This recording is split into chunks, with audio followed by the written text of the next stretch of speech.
తెలంగాణలో ప్రస్తుతం అయితే కొత్త రేషన్ కార్డుల జారీ ప్రక్రియనైతే కొనసాగుతుంది కదా. దీని మీదనైతే తెలంగాణ ముఖ్యమంత్రి రేవంత్ రెడ్డి గారు అయితే ఒక ప్రకటన చేయడం జరిగింది. అయితే కొన్ని జిల్లాల్లో రేషన్ కార్డుల జారీ ప్రక్రియనైతే నిలిపివేయడం జరిగింది. ఎందుకు, దానికి సంబంధించినటువంటి పూర్తి సమాచారాన్ని కూడా నేను మీకు ఈ వీడియోలో చెప్తాను. అదేవిధంగా తెలంగాణ వచ్చిన తర్వాతకి మొట్టమొదటిసారిగా ఇప్పుడైతే రేషన్ కార్డుల జారీని అయితే చేయడం జరుగుతుంది. కాబట్టి అధిక సంఖ్యలోనైతే దరఖాస్తులు వస్తున్నాయని చెప్పేసి మనకైతే అందినటువంటి సమాచారం.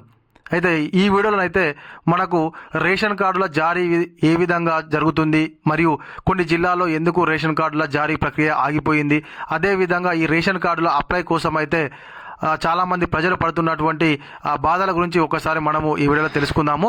ఈ వీడియో అయితే తప్పకుండా మీరు చివరి వరకు చూడండి. ఇంకా మీలో ఎవరైనా మన ఛానల్ను సబ్స్క్రైబ్ చేసుకోకపోతే వెంటనే సబ్స్క్రైబ్ చేసుకొని పక్కన ఉండి గంట సింబల్ నొక్కండి.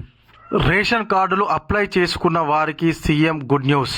తెలంగాణలో కొత్త రేషన్ కార్డుల జారీకి సీఎం సంచలన ప్రకటన. తెలంగాణలో రేషన్ కార్డుల జారీకి సంబంధించి రేవంత్ రెడ్డి గారు అయితే కీలక నిర్ణయాలు తీసుకున్నారు. ఎన్నికల కోడ్ అమలులో లేని జిల్లాల్లో రేషన్ కార్డులు వెంటనే మంజూరు చేయాలని సూచించారు. అర్హులందరికీ తక్షణమే కార్డులు జారీ చేయాలని స్పష్టం చేశారు.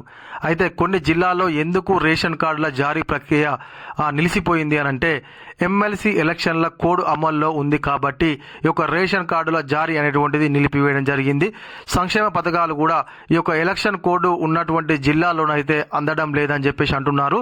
ఎందుకనంటే మనకు అక్కడ ఎలక్షన్లు ఉన్నాయి కాబట్టి ఇప్పుడు కొత్తగా ఏ పథకాన్ని కూడా అక్కడ ఇంప్లిమెంటేషన్ చేయడానికి అవకాశం ఉండదు. కాబట్టి ఈ యొక్క పథకము ఎక్కడైతే కోడ్ అమల్లో లేని కాడ వెంటనే ఈ అర్హులైనటువంటి ప్రతి ఒక్కరికి కూడా రేషన్ కార్డులు జారీ చేయాలని చెప్పేసి రేవంత్ రెడ్డి గారు అయితే అధికారులను సూచించినట్లుగా సమాచారము. కొత్త రేషన్ కార్డుల డిజైన్ పరిశీలన. అయితే ముఖ్యమంత్రి అధ్యక్షతన జరిగినటువంటి సమావేశంలో రేషన్ కార్డుల డిజైన్ను కూడా పరిశీలించారు. ప్రభుత్వం గడిచిన నెలల్లో ఏవైనా మార్పులు చేసినట్లయితే దీనికి సంబంధించిన పూర్తి జాబితాను అధికారులకు అందించాలని చెప్పేసి కోరారు.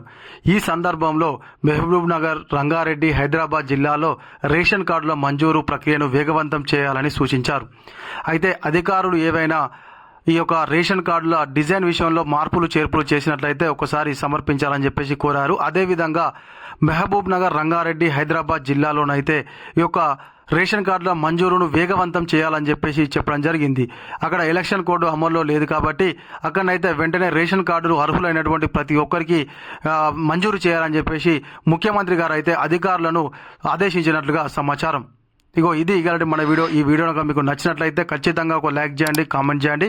ఇంకా మీలో ఎవరైనా మన ఛానల్ను సబ్స్క్రైబ్ చేసుకోకపోతే వెంటనే సబ్స్క్రైబ్ చేసుకొని పక్కన ఉన్నటువంటి గంట సింబల్ నొక్కండి.